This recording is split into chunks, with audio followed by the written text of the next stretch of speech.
The boomer shooter genre is probably my favorite genre of games. Last time I played one was Ion Fury, but we've got a new one on the table and it is damn good.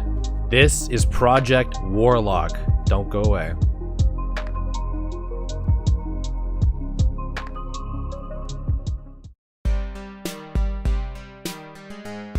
So if you're not familiar with what a boomer shooter is, it's pretty much Doom.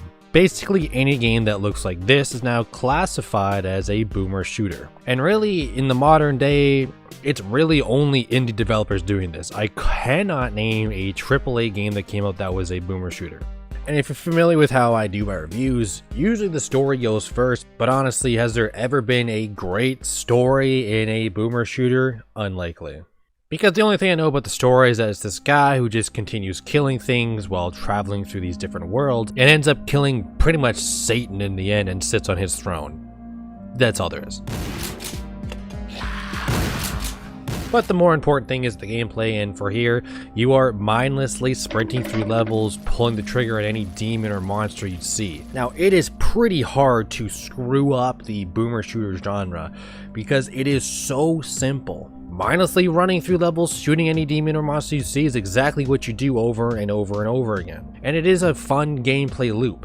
It's hard to get really good and it's also hard to screw up.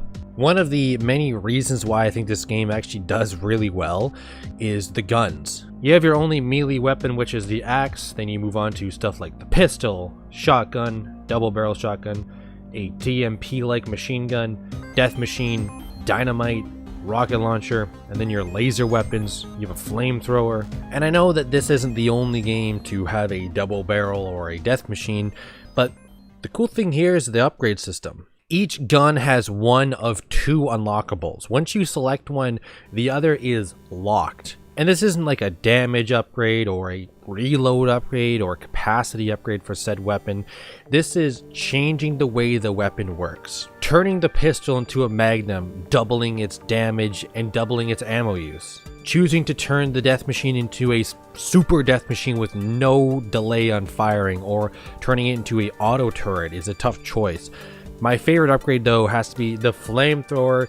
I forget what the other upgrade was. It was like a wider spread of fire or something close range, or you could turn it into like a laser beam of fire. The laser beam of fire is like my favorite weapon in this game.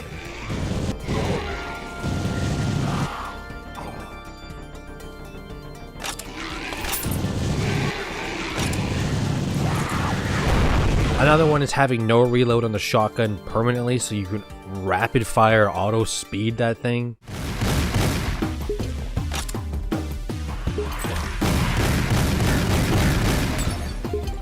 The cool thing about this though is that you can pretty much play through the game twice with completely different weapons. Just choose the opposite upgrade that you did in the first run. What this also does is keeps the game fresh, because when you unlock a new upgrade for a weapon, it sort of feels like a whole new weapon. And I didn't dabble into this too much, but you also have magic unlocks. What I did, there was multiple ones for attacking, like freeze or curse or something like that. What I went for was the ammo reload. You can pretty much conjure ammo out of thin air using your mana points, or the shield one, which pretty much puts like a sort of Iron Man helmet on you and absorbs some incoming damage. And you also have a personal upgrade here. Now, the cool thing I like about this is Buckshot Software, by the way, I should mention, did this game. They made it simple. I'm not a huge fan of massive skill trees or crazy upgrades that do minute things. Here it is strength, life, capacity, spirit. Spirit upgrades your mana capacity and efficiency. Life upgrades your total HP. Strength upgrades your melee damage. And capacity upgrades your capacity for all weapons. Very simple stuff. And every few often you upgrade your character, you will get a perma point. I don't know what to call it. It's separate from the life points and stuff. You get to select an upgrade that caters to your specific playstyle. I often went for the upgrades of getting bonus ammunition every time you pick some up, and also upgrade your health by 30 and decrease damage incoming by 20%. If you're more of a mana user, there's definitely stuff catering towards that, or a melee user. I was just personally here for the guns.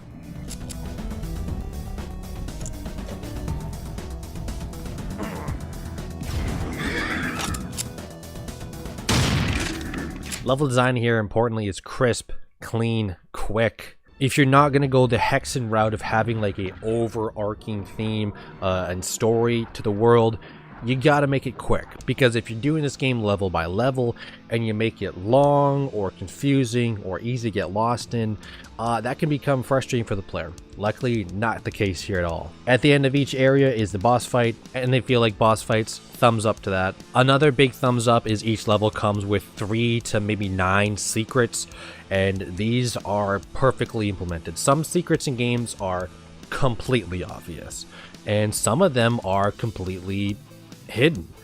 This hits that fine line in between where you're running around and out of the corner of your eye you catch something, you're like, wait a minute, there's a few pixels on this wall that make it seem different from the others, and you really feel like you're rewarded for spotting something that you think other players probably wouldn't have seen, but probably would have seen.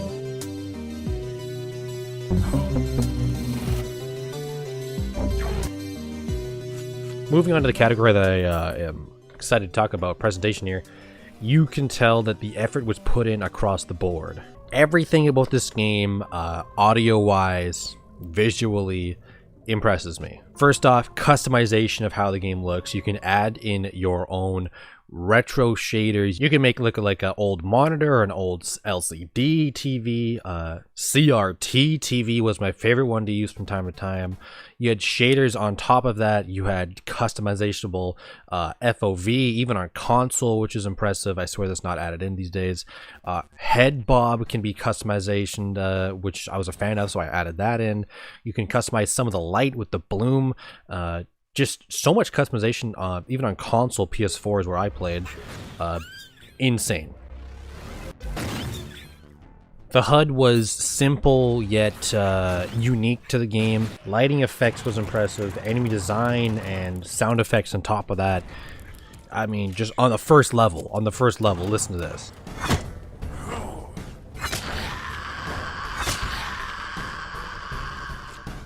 When I first logged into the game and I got into the workshop, I was immediately excited when I looked onto further levels I'll be playing, and there was Medieval was the first one I was on, going into Arctic, into Egypt, and then into like post-apocalyptic city future. My biggest complaint about the last boomer shooter I played was Ion Fury.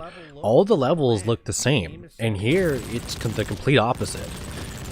And not only do the levels look completely different, the enemy design is tapered to that level. And still, that's not the only thing. The health and mana potions in the medieval level look completely different to ones in the Arctic or Egypt or Hell level. Tiny, tiny details like different looking health and mana potions really, really impress me. Now, music here, again, impressive. Very easily could have called it in, you know, reused a bunch of tracks over a bunch of different levels, but it's crazy good. And there's even variety. A lot of soundtracks in the game are here for ambience.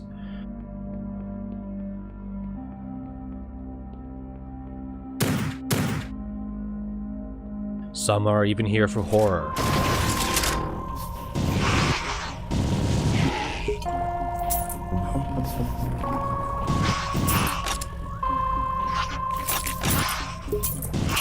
Some are hardcore.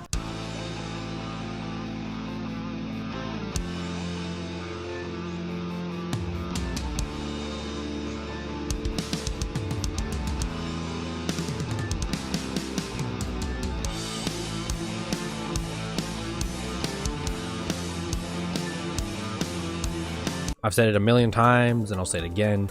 Music is probably the most underrated part of video games, in my opinion. It can add nothing, and it can add so much. Everything for presentation, the way it looks, the way it sounds, everything down to the smallest detail. You can tell they did not take a break. They put all the effort in. For Royal Impact, Project Warlock is a combination of probably early Doom, Quake, and probably Hexen. I think it does deserve to be on that list of group of games. It does have a few setbacks though, and I mean these are tiny nitpicks, because I think about the negatives of this game, and I think when using the defensive spell, I think the darkening of the brightness is a little too much, because it gets pretty dark, and when you get the helmet blasted off you, you're like, oh, so this is how the world is supposed to look. Unless I missed it, I couldn't see a progress bar for my XP, so I couldn't really tell how close I was for the next level up.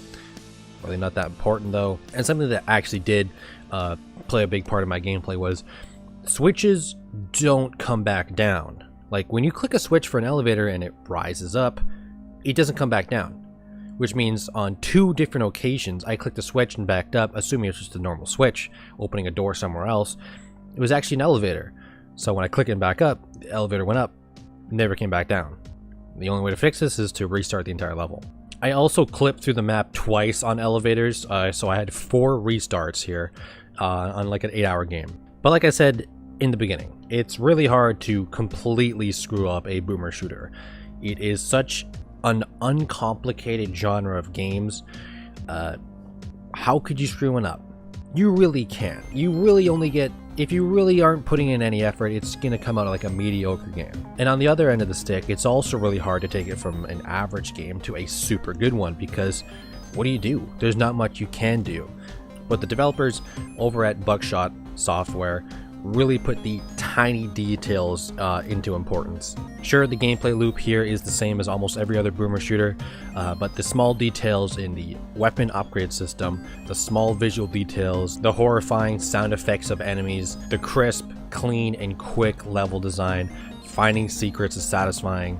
All of that combined keeps Project Warlock fresh, entertaining, and simply put, the more I played this game, the more I fell in love with it.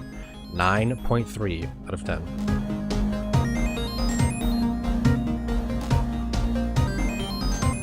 So that's it.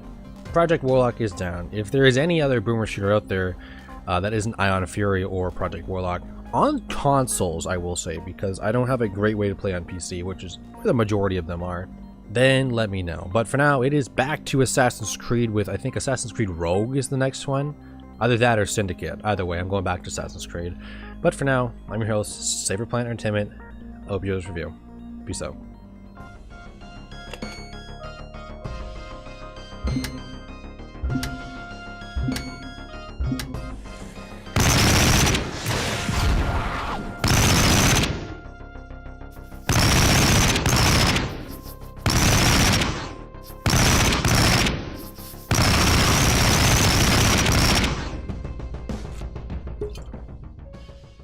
What is up? I know what you're thinking. You're only here for the bonus Easter egg soundtrack I put in at the end of every video. But did you also know I have a donation page under Buy Me a Coffee? Donate whatever you want to my channel and I'll put half that back to an environmental charity. So that's that. Enjoy the music. Peace out.